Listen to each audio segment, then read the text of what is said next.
ทำกรรมฐานช่วงแร喺ก修ๆนะ行嘅早期階段，แม้ต้องตั้งใจไว้หน่อยหนึ่ง我哋必須有一啲刻意嘅ที่ใจมันจะ成分喺แน่น裏邊，ๆตึง心將會感到鬱悶、ๆอันนี้มันตึง緊繃。เกินไปแต่ว่า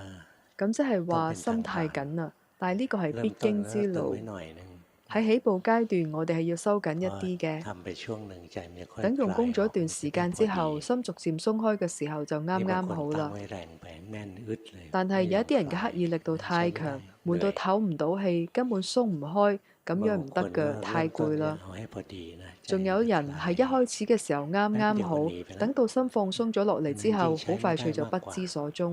咁樣嘅情況更加唔ตึงไว้得。ก่อนแล้วค่อยผ่อนเอาที起หลัง先收緊，พอดี然之後逐步鬆開，然後就會啱啱好。呢